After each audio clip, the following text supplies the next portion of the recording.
दोस्तों, दुनिया भर में लगभग 38 करोड़ टन प्लास्टिक हर साल प्रोड्यूस किया जाता है, जो हमारे लंच बॉक्स से लेकर पीवीसी पाइप्स तक में इस्तेमाल किया जाता है। लेकिन जहां आज हमें प्लास्टिक के फायदे पता है, वहीं इसके नुकसान से भी हम वाकिफ हैं। हम जानते हैं कि आज किस तरह प्लास्टिक हमारे पर्यावरण के लिए एक बहुत ही बड़ी समस्या बन गई है। इसलिए हमें रिसाइकलिंग के बारे में सिखाया जाता है। लेकिन क्या आप जानते हैं कि आखिर कैसे एक प्लास्टिक रिसाइकलिंग प्लांट में इस प्लास्टिक को रिसाइकल किया जाता है? अगर नहीं तो जानने के लिए बने रहिए वीडियो के अंत तक हमारे साथ। वीडियो शुरू होने से पहले चैनल को सब्सक्राइब करना और बेल आइकन दबाना मत भूलिएगा। प्लास्टिक रिसाइकिल करने में सबसे पहला स्टेप होता है सॉर्टिंग, जिसमें अलग अलग तरह की प्लास्टिक को अलग किया जाता है, क्योंकि उन्हें अलग अलग कामों के लिए इस्तेमाल में लाया जाना है।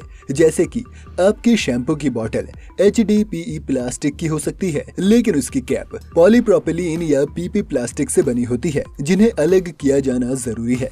सॉर्टिंग का काम ज्यादातर ऑटोमेटिक तरीके से ही किया जाता है। सबसे पहले सभी कलेक्टेड प्लास्टिक को लंबी लंबी कन्वेयर बेल्ट्स की मदद से एक रोटर सीव में डाला जाता है। इस रोटर में अलग अलग होल्स बने हुए हैं। ऐसा इसलिए ताकि छोटे प्लास्टिक के पीसेस इससे अलग हो सके और नीचे गिर जाएं। जो प्लास्टिक ड्रम के अंदर बच जाता है, उसे फिर आगे 2 और ड्रम्स में भेज दिया जाता है, जहां से फिल्टर होने के बाद 5 अलग अलग साइज वाली प्लास्टिक स्ट्रीम बन जाती हैं। इसके बाद इस वेस्ट को एक एयर सेपरेटर में भेजा जाता है, जिससे पास होने पर वजन में हल्के प्लास्टिक के पीसेस भारी प्लास्टिक से अलग निकाल लिए जाते हैं। प्लास्टिक रिसाइकल में आधा काम तो सिर्फ सॉर्टिंग का ही है।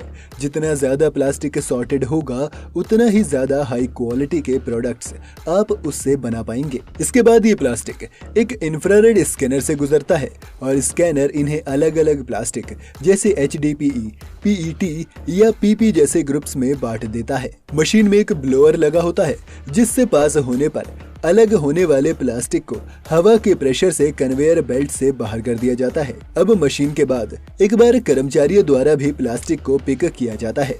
जो प्लास्टिक सही होता है, उसे कन्वेयर बेल्ट पर ही रहने दिया जाता है और खराब प्लास्टिक या फिर प्लास्टिक के साथ आए वुडन पीसेस को या पुराने जूतों जैसा कचरा वर्कर्स अलग हटा देते हैं। जितना प्लास्टिक फैक्ट्री के अंदर आता है, उसमें से 33% को बाहर कर दिया जाता है। इस प्लास्टिक और बाकी वेस्ट को फेंकने की बजाय पावर प्लांट्स में भेजा जाता है, जहां इन्हें जलाकर बिजली बनाई जाती है। फैक्ट्री में बचे सभी प्लास्टिक को फिर एक प्रेसिंग मशीन में डालकर प्रेस किया जाता है। इसकी बड़ी बड़ी बेल्स बनाई जाती हैं। अब यहाँ PP, PET और HDPE प्लास्टिक की अलग अलग बेल्स बनकर तैयार हैं, जो 94 से 98% तक प्योर प्लास्टिक हैं।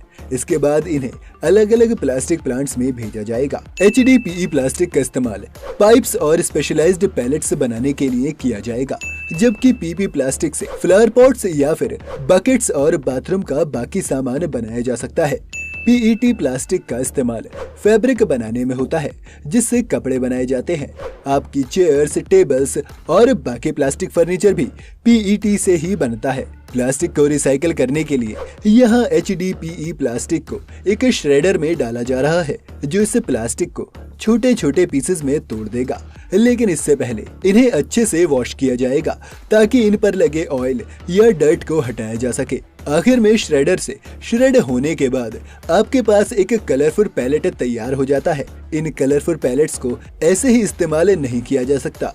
इन्हें कलर्स के हिसाब से अलग अलग करना जरूरी है, और ज्यादातर कंपनीज सिर्फ व्हाइट पैलेट्स को ही प्रेफर करती हैं। इन प्लास्टिक पैलेट्स को इसके बाद एक सेपरेटर मशीन में ले जाया जाता है। सेपरेटर मशीन में हजारों पैलेट्स को एक साथ साइड बाय साइड अलग अलग स्लाइड्स से गुजारा जाता है। पहली स्लाइड से गुजरते हुए LED लाइट्स इन पैलेट्स पर पड़ती हैं, जिससे इनका रंग उभरने लगता है, और मशीन के स्कैनर्स इन पैलेट्स को कलर के लिए स्कैन करते हैं। इस पूरे डेटा को फिर एक कंप्यूटर रियल टाइम में एनालाइज करता है। यही कंप्यूटर एक दूसरे पैनल को भी कंट्रोल करता है, जिसमें 60 से ज्यादा एयर नोजल्स लगे होते हैं।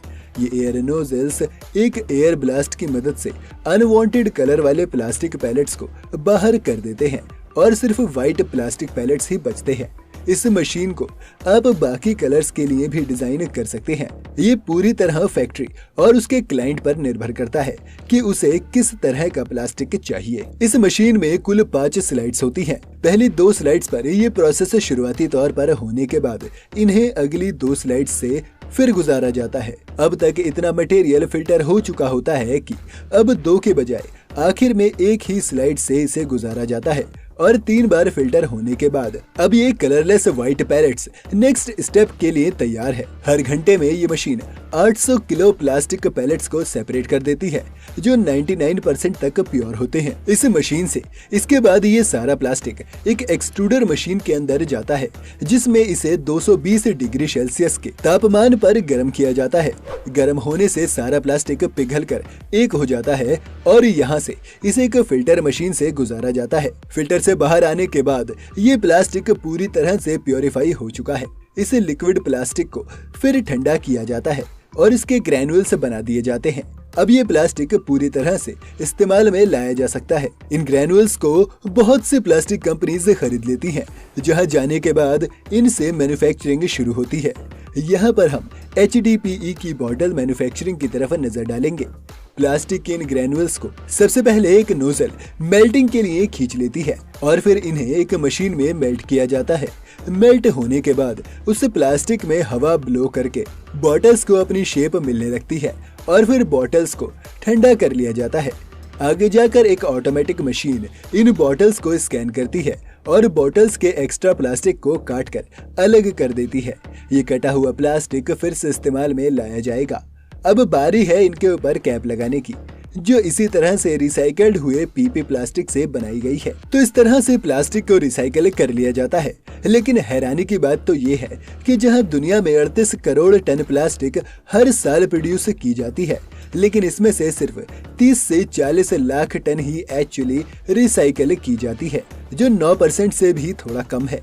इन्हीं सब कारणों की वजह से इस वक्त हमारे पर्यावरण पर बुरा असर पड़ रहा है और दुनिया भर में प्लास्टिक का इस्तेमाल कम करने से लेकर उसे ज्यादा से ज्यादा घर से ही अलग अलग डस्टबिन में सेपरेट करते हुए भेजने की गुजारिश आए दिन लोग एक दूसरे से करते रहते हैं। आप किस तरह से अपने घर में प्लास्टिक का इस्तेमाल कम कर रहे हैं, या आपने अब तक नहीं किया है तो आप आगे कैसे सुनिश्चित करेंगे कि प्लास्टिक कम से कम इस्तेमाल हो? अपनी राय और सुझाव हमें कमेंट्स में जरूर लिखिएगा। अगर आपको ये वीडियो पसंद आया हो तो वीडियो को लाइक करें और जाते जाते चैनल को सब्सक्राइब करना भी ना भूलें।